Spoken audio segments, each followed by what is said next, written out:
নমস্কার, কেমন আছো তোমরা সবাই? আশা করি তোমরা সবাই খুব ভালো আছো আর আমিও ভালো আছি। গত দুদিন ধরে তোমাদের সাথে আমি কোনো ভিডিও পোস্ট বা ভিডিও শেয়ার করতে পারিনি। তার কারণ হলো গত দুদিন ধরে অশ্মির শরীরটা বড্ড খারাপ। গত দুদিন ধরে অশ্মির সাংঘাতিক জ্বর, তার সাথে তো ওর এটা ওটা বায়না তো লেগেই আছে, কারণ শরীর খারাপ হলে তো বাচ্চারা একটু ঘ্যান ঘ্যান করে, ওদের কষ্টটা একটু বেশিই হয়। আর ওরা তো কষ্টটা সেভাবে তো প্রকাশ করতে পারে না, সবটাই প্রকাশ করে ওদের কান্নার মাধ্যমে। কোনো কিছু ওদের ভালো লাগে না, তো সেহেতু দুরাত জাগা বলতে পারো আমার।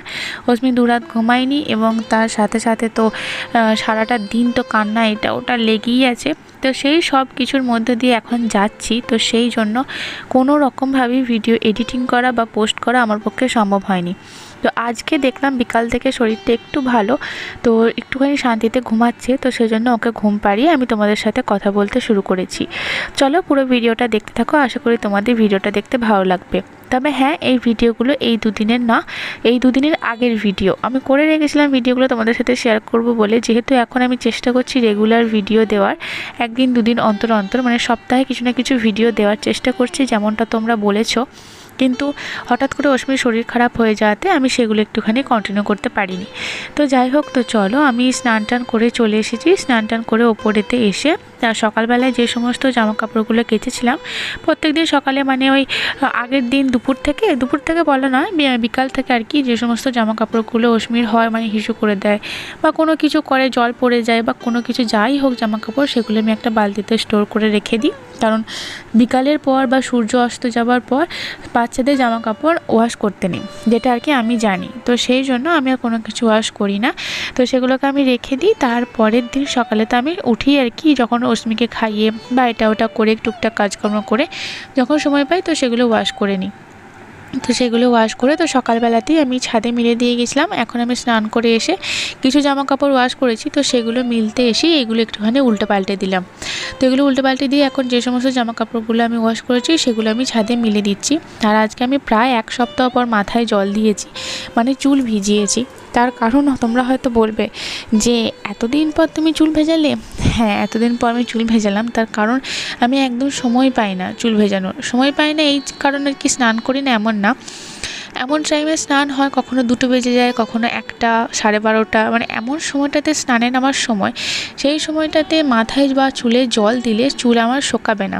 আর চুল যদি না শোকায় তাহলে ঠান্ডা লাগবে, শরীর খারাপ করবে, এটা ওটা হবে। আর আমার যেহেতু যদি শরীর খারাপ একবার করে যায়, আমি যদি একদম বিছানাগত হয়ে যাই, আমার মেয়েকে কেউ 1 গ্লাস জলও খাওয়াতে পারবে না। তো সেই ভয়ে আমি স্নান করতে পারি না মাথায়। কি করছো? ম্যাজিক করছো? বাবার প্যান্টটা নিয়ে আসে।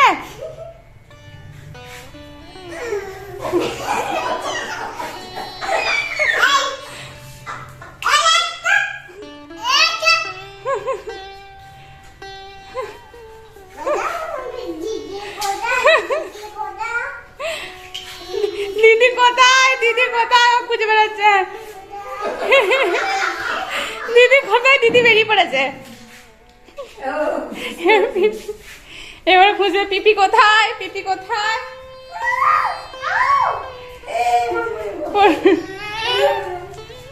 পিপিকে দে, পিপিকে, পিপিকে। হ্যাঁ দে, পিপি কোথায়? পিপি খুঁজবে। আরে আমি ঢাকা দিয়ে দিচ্ছি, দে। আমি এই কাপড়টা দিয়ে ঢাকা দিয়ে দিই। দাঁড়া, ওই বাবার প্যান্টটা রেখে দাও। মা এই কাপড়টা দিয়ে ঢাকা দেবে পিপিকে। আরে কাপড় দিয়ে ঢাকা দিয়ে দিয়েছে পিপিকে। পিপিকে ঢাকা দিয়ে দেবে। পিপিকে খোঁজ। পিপি কই? এই না।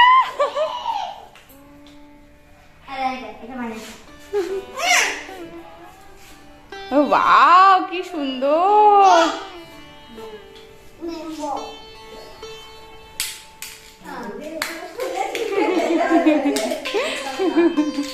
দিনের কিছু কাজ আছে, তো সেই জন্য ও বাড়ি চলে গেল। ও আরশি তো আমাদের বাড়িতে সবসময়তেই থাকে, সবসময়তে মানে অশ্মি ওদের বাড়িতে যায়, আবার আরশি আমাদের বাড়িতে থাকে। এরা যেহেতু সমবয়সী, ওই ধরো 7-8 মাস বা এর থেকে কম বেশি কিছু একটা হবে। তো এতদিনের ছোট বড় 1 বছরের মধ্যে ওরা হয়েছে, তো সেই জন্য ওরা একদম পিঠোপিঠি।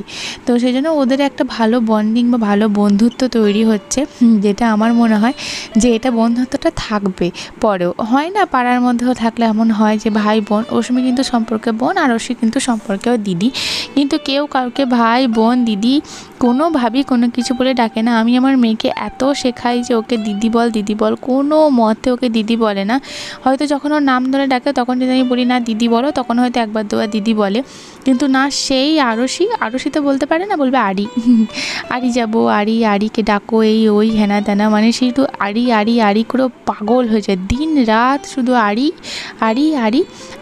আড়ি। মানে আরশিরও ঠিক সেম কন্ডিশন, ও বাড়িতে থাকলে অশ্মি করে পাগল হয়ে যায়।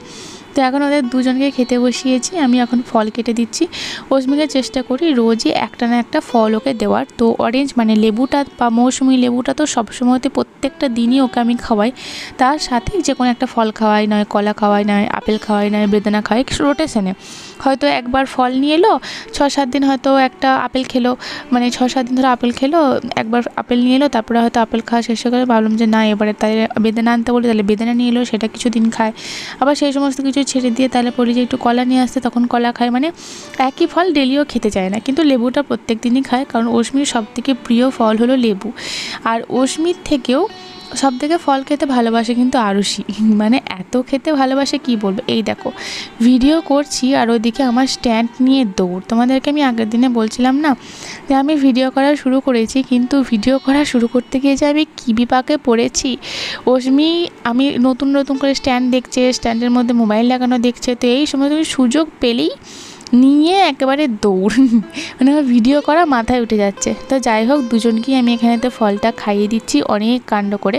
এই যে ঘাটের বেড়াটা দেওয়া হয়েছে, আরশি খুবই নিরীহ, খুবই শান্ত প্রকৃতির মেয়ে, মানে আমাদের বাড়িতে থাকলে একদম শান্ত প্রকৃতিরই থাকে, কিন্তু আমার মেয়েটা একদম পুরো গুন্ডা তৈরি হচ্ছে, মানে এত বদমাইশ। ও ওকে ট্রেনিং দেয়, মানে ওর থেকে ছোট, মানে অশ্মির থেকে আরশি বড়, কিন্তু তা সত্ত্বেও অশ্মি ট্রেনিং দেয় যে আরে এটা কর, আরে ওটা কর। মানে কি বলবো, আমি পুরো নাজেহাল অবস্থা। অশ্মি এত ছটফটে, আমি ওকে সামলাতে জাস্ট পাগল হয়ে যাচ্ছি। খেতে দেখো আরশি কি সুন্দর খেলছে, আর উনি ছুটলেন কিন্তু দুষ্টুমি করতে।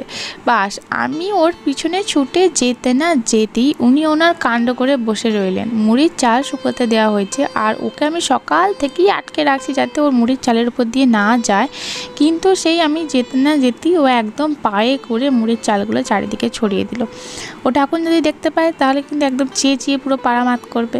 তো সেই জন্য সেই ভয়ে আমি ওকে একটু বকাও দিচ্ছিলাম, দেখো এত কষ্ট করে চাল নোনানো, শোকানো, সেগুলোকে মুড়ি ভাজা, সেগুলোকে আবার মুড়ি টিড়ে, অনেক কষ্টসাধ্য কাজ কিন্তু এটা।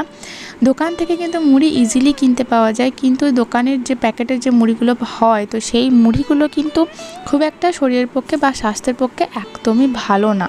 আর বাড়িতে যে ধরনের মুড়িগুলো বা যেভাবে প্রসেস করে মুড়ি তৈরি করা বা মুড়ির চালটাকে তৈরি করা হয়, সেটা খুবই কষ্টসাধ্য কাজ। তো সেখানে যদি এভাবে ছড়িয়ে দিয়ে কাজ বাড়িয়ে দেয় তাহলে কার ভালো লাগে তুমি বলো। তো আমি চেষ্টা করি ওকে আটকানোর, চেষ্টা করছিলামও, দেখছি তো দুজনকে খাওয়াচ্ছি, কিন্তু তার মাঝখানেই ছুটে গিয়ে বাস ওর কর্মটাই সেরে দিল। তো আমি আবার ওদের দুজনকে ঘরের মধ্যে ঢুকিয়ে কোলাপসিবল গেটটাকে আটকে দিয়ে আমি ওখানেতে আবার ঝাঁটা দিয়ে ভালো করে ঝাড়ু দিয়ে চালগুলো কুড়িয়ে দিলাম। এই দেখো দুজনের এখন ডান্স শুরু হয়েছে। আমি জানি না এই ভিডিওটা আমি তোমাদের সামনে শেয়ার করতে পারবো কি না, কারণ আগের দিনে আমি একটা ভিডিও এইভাবেই বানিয়ে তোমাদের সাথে শেয়ার করতে চেয়েছিলাম, যেদিন আর কি আমার ওই শ্রীহরি থেকে আনা যে সমস্ত গয়নাগুলো তোমরা দেখে তোমাদের ভালো লেগেছিল, তোমরা দাম জিজ্ঞাসা করেছিলে। তো সেই ভিডিওটাতে এরকম কিছু ওদের খেলার মোমেন্টেরও ভিডিও ছিল, কিন্তু সেইগুলোর জন্য আমি জানি না এটা ইউটিউবের গাইডলাইনে কতটা কি হার্ম করছে বা গাইডলাইনে কতটা কি ক্ষতি করছে আমি ঠিক জানি না, কিন্তু এই ভিডিওগুলো বা এই ক্লিপগুলোর জন্য আমার এই ভিডিওটাকে বারবার ডিলিট করে দিচ্ছিল, রিজেক্ট করে দিচ্ছিল। ইউটিউবে আরও অনেক খারাপ ভিডিও থাকে, তো সেইগুলো ইউটিউবে গাইডলাইন বা ইউটিউব দেখতে পায় না যে এগুলোর কতটা ক্ষতি হচ্ছে বা কতটা কী হচ্ছে না হচ্ছে। কিন্তু এই বাচ্চাদের দুষ্টু মিষ্টি যে খেলছে, এই খেলার মোমেন্টগুলো কেন ওরা রিজেক্ট করে দিচ্ছে আমি বুঝতে পারছি না। তো যাই হোক, চলো কিছু একটা ভেবেই হয়তো করছে। ওদের এখন নাচ চলছে, আমাকে এসে বলে যে মা একটুখানি গান শুনবো, মা গান শুনবো। তো গানটা আমি চালিয়ে দিই, এখানে দুজন মিলে এখন ডান্স হচ্ছে। এই ক্লিপগুলো তোমাদের সাথে শেয়ার করার পরেও কিন্তু আমার ফোন থেকে ডিলিট করা চলবে না, তার কারণ অশ্মি যখনই আর কি মুড হয় তখনই বলে মা অশ্মি ডান্স করছে, আরই ডান্স করছে, দেখবো দেখবো, মানে এই ক্লিপগুলো অশ্মি দেখতে চায়। দেখো মেয়ের লজ্জা পেয়ে গেছে, এতটুকু মেয়ে, এর মধ্যে এখন রাগ মানে হিংসাও তৈরি হচ্ছে অশ্মিকে মানে আরশিকে দেখে দেখে আর কি। আর যদি কোনো একটা জিনিস নেয় তো তার প্রতি আর কি সেই ছুটে নিয়ে নেওয়া, এই ব্যাপারটা বাচ্চাদের মধ্যে থাকে, তো অশ্মির মধ্যেও আছে। রাগ, তেজ, অভিমান, লজ্জা সব কিছু অশ্মির মধ্যে একটু একটু করে আসছে। তো আরি এখন বাড়ি চলে গেছে, তো আরিকে রেখে দিয়ে এসে ওকে বাড়িতে দিয়ে চলে এলাম। তো তারপরে অশ্মিকে আমি স্নান করিয়ে দিলাম। স্নান করাতে করাতে ওকে যখন আমি রেডি করাচ্ছি, তো তখন অশ্মি বলে কিনা ও চকল খাবে। চকল মিন্স চকলেট। অশ্মির কাছে চকলেট মানে হলো খেজুর, কিশমিশ, এই সমস্ত কিছু।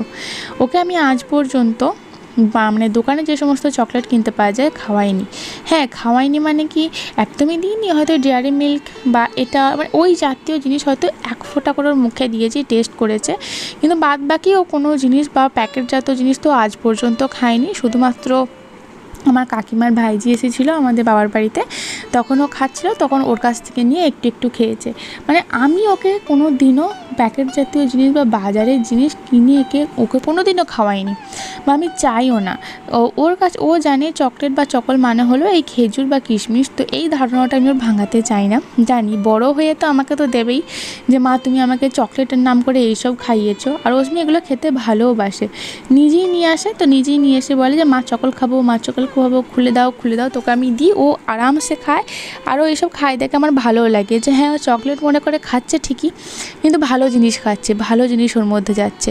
আমি চাই যতদিন ও আমার হাতের মধ্যে আছে বা আমার কন্ট্রোলে আছে, ততদিন না হয় একটু ভালো জিনিস ওর পেটের মধ্যে যাক। তারপর তো বাজারের জিনিসপত্র ও তো খাবেই, ও তো সব তো কিনবেই, কারণ যখন আমার হাতের বাইরে চলে যাবে তখন তো আমি আর ওকে এই সমস্ত কিছু নিয়ে আটকে রাখতে পারবো না। তো ও যখন বাইরে যাবে, স্কুলে যাবে, কলেজে যাবে, এখান যাবে ওখান যাবে, ওর কোনো বন্ধুবান্ধব হবে, তখন তো বাইরের তো হাবিই যাবি, এটা ওটা জিনিস তো খাবেই, যেমন আমরা খেয়েছি। তো চাই যতদিন আর কি আমি পারি খাওয়াতে, যতদিন ও আমার হাতের মধ্যে আছে বা আমার কন্ট্রোলে আছে, ততদিন আমি চেষ্টা করব যাতে এই সমস্ত কিছু না খাওয়ায়। এমনকি আমার বাড়িতে, বাবার বাড়িতে, আমার রিলেটিভস, আমার আত্মীয় স্বজন বা যেই আসে না কেন, আমি তাদের সবাইকে মানা করি যে খবরদার একদম না, কোনো দিন ওর জন্য কোনো চকলেট বা চিপস বা সফট ড্রিঙ্কস বা যাই হোক যেগুলো টাকা দিয়ে কিনতে পাওয়া যায় বাজারে, যেগুলো বাচ্চাদের খাওয়া হয়, এই সমস্ত জিনিস, চিপস টিপস এগুলোকে কি বলবো, তো এই সমস্ত কোনো কিছু আমার মেয়ের জন্য আনবে না। আর যদি মেয়ের জন্য আনো আমি কিন্তু খেতে দেবো না, সেগুলো আমাদের খাওয়াই হবে অ্যাকচুয়ালি। তো সেই জন্য কেউই আর আনে না, প্রথম প্রথম আনতো, এখন আমি বারণ করে দেওয়ার পথে কেউ আর আনে না। তো সে যাই হোক, অশ্মিকে আমি এখন রেডি করে দিলাম। তো শুকনো শুকনো কিশমিশগুলো খাচ্ছিলো, তো গলায় একটু লেগে যাবে, তো সেই জন্য ভাবলাম যে একটু জলও খাইয়ে দিই। তো জল খেতে খেতে বলে যে ও এখন আরও খাবে আর কি কিশমিশ, মানে চকলেটও এখনও খাবে। তবে অশ্মিকে আমি এখন আস্তে আস্তে গ্লাসে জল খাওয়ানোটা প্র্যাকটিস করছি। এখনও বলে তুমি একটু খাও, তো আমি একটু খাই, তাতেও আর কি মনটা মানে পোষায় না, মনে করছে কি মা খায়নি।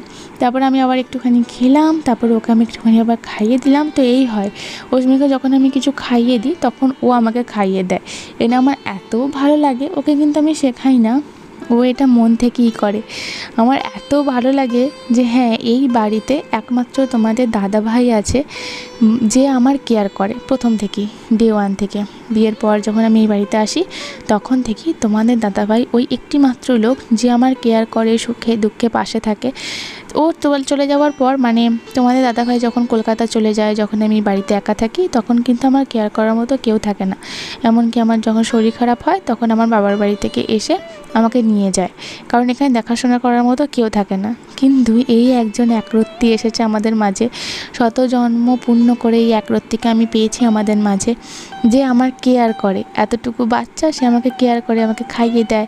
আমি যদি বলি মা আমার ব্যথা লেগেছে, সঙ্গে সঙ্গে ওষুধ নিয়ে মা ওষুধ করে, ভালো করে কথা ফোটেনি এখনও, কিন্তু তা সত্ত্বেও এত সুন্দর কেয়ার করে আমার, বলে না নিজের রক্ত নিজের সন্তান, একটা আলাদাই মর্ম।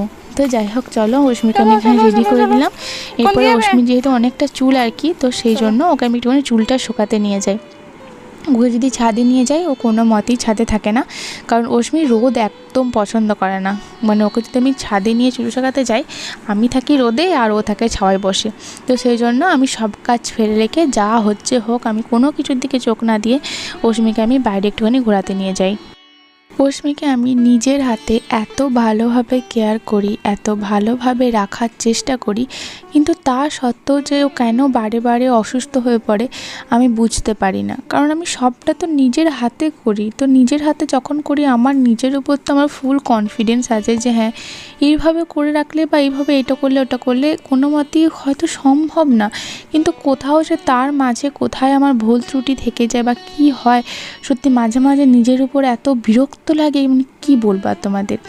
এই বাড়িটা হলো আরুষিদের বাড়ি, মানে অতসী মানে হলো আরুষির দিদি অতসী, যাকে তোমরা দেখেছিলে হয়তো আমার আগের ভিডিওতে, যে সবসময় আমার কাছে থাকতো।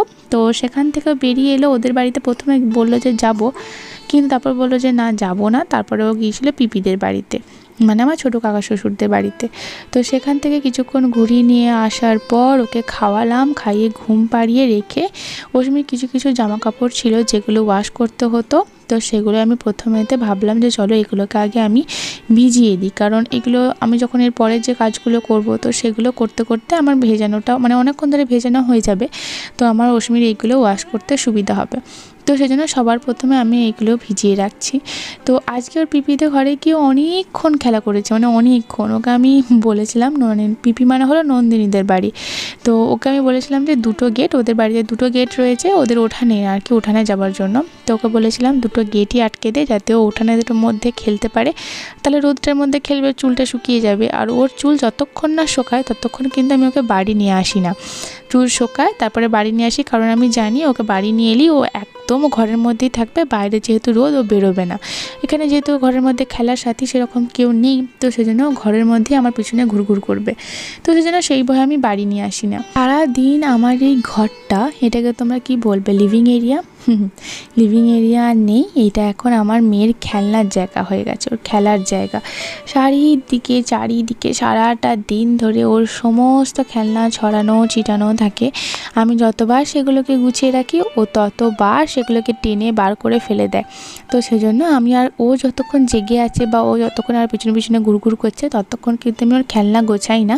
সে আমাকে যে যাই বলুক, এর জন্য আমাকে অনেক কথা শুনতে হয় যে কেন খেলনাগুলো ছড়িয়ে ছিটিয়ে রাখা, কেন তুমি খেলনাগুলো গোছাও না, এটা ওটা হ্যানা ত্যানা, প্রচুর কথা শুনতে হয়। কিন্তু একটা বাচ্চাকে তার মায়ের থেকে ভালো কেউ বুঝতে পারে না, যেটা আমি মনে করি। তো সেহেতু আমি জানি যে আমি যদি এক্ষুনি খেলনাগুলো গোছাই ও আবার কয়েক সেকেন্ডের মধ্যে সেই খেলনাগুলো সেই ছড়াবে, গুছিয়ে কোনো লাভ নেই। তো সেই জন্য যখন আমি ওকে ঘুম পাড়াই, দিনেই কি বলো মানে দুপুরে কি বলো রাতে কি বলো, দুবার ঘুম পাড়ানোর পরই আমি ওর সমস্ত খেলনা গুছিয়ে, ওর যেই দোলনাটা ছিল এখন ওর দোলনা নেই, গাড়ি হয়ে গেছে, তো যাই হোক, কারণ ওর যে বডি ওয়েটটা সেটা এখন আর নিতে পারে না। তো এর মধ্যেই একটা ভালো আর কি স্টোরেজ রাখার একটা জায়গা হয়ে গেছে, কারণ অস্মির সমস্ত খেলনা এর মধ্যে আর কি রাখা হয়ে যায়। তো এর মধ্যে রেখে দিয়ে আমি এলাম এখানে খাবার খেতে। তো সবার খাবার খাওয়া হয়ে গেছে। আমি এখন মানে অস্মি হওয়ার আগেই কি বলো আর অস্মি হওয়ার পরে কি বলো, খাবার সবসময় আমাকে একাই খেতে হয়, ম্যাক্সিমাম দিন, সব দিন না, হয়তো 10 দিনের একদিন একসাথে খেলাম, বাকি 9 দিন আমাকে একাই খেতে হয়। আর তোমাদের দাদাভাই এলে তোমাদের দাদাভাই চেষ্টা করে আমার সাথে খাওয়ার, কিন্তু আমিই বলি খেয়ে নিতে, কারণ আমার যেহেতু ছোট বাচ্চা, তো সেই জন্য আমি যদি খেতে বসি, অস্মি যদি উঠে যায় তাহলে ওর বাবা আছে ওকে ধরে নেবে, তো সেই জন্য আমি ওর বাবাকে বলে আগে খেয়ে নাও, আর না হলে ও মাঝে মাঝে আমার জন্য অপেক্ষা করে, কারণ ও জানে যে ও না থাকলে প্রত্যেকটা দিন আমাকে একাই খেতে হয়। তো এখানে আমি খাবার খেলাম, একা একা বসি, একা একা খেতে আমার একদম ইচ্ছা করে না জানো। আমার বিয়ের আগে আমার বাবার বাড়িতে, মানে এই জিনিসটাই আমি সব থেকে বড় মিস করি এখানেতে, আমার বিয়ের পর। বিয়ের আগে আমি কখনো একা খাইনি, এমনকি আমার যে ছোট ভাইটা আছে সে পর্যন্ত না। প্রথম থেকেই আমাদের বাড়িতে খাবার নিয়ম হলো যে যত বেলাই হোক না কেন, যত দেরি হোক না কেন, আমার মায়েরা অন্তত একসাথে খেত, মানে বাড়ির মেয়েরা সবাই মিলে একসাথে খেত, তাতে কারোর হয়তো একটুখানি দেরি হচ্ছে কিন্তু সবাই ওয়েট করতো তার জন্য। আমরাও সেই রকম দেখি অভ্যস্ত, মানে সেই রকমভাবেই বড় হয়েছি, কিন্তু এখানে সেই সমস্ত নিয়ম উল্টো, সেই সমস্ত নিয়ম কোনো কিছুই এখানেতে নেই। বিয়ের পর থেকে একসাথে খাওয়া ব্যাপারটা আমি খুবই কম পেয়েছি, হাতে গোনা কয়েকবার।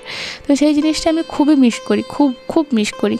তো যাই হোক, যেটা হবার নয় তো সেটা হবার নয়, যেটা হচ্ছে সেটাই মানিয়ে চলতে হবে। তো আমি এখানেতে মানে খাওয়ার পরে সেই থালা বাসন সমস্ত কিছু ধুয়ে রান্নাঘর পরিষ্কার করে অশ্মি যে 2-3টে জামা কাপড় কাচার ছিল তো সেগুলো সব ওয়াশ করে নিয়ে একবার ছাদে এলাম। এরপরে আমি ভাবলাম যে চুলটা তো সেই তখন থেকে খোলাই হয়নি, মানে সেই গোটানোই ছিল।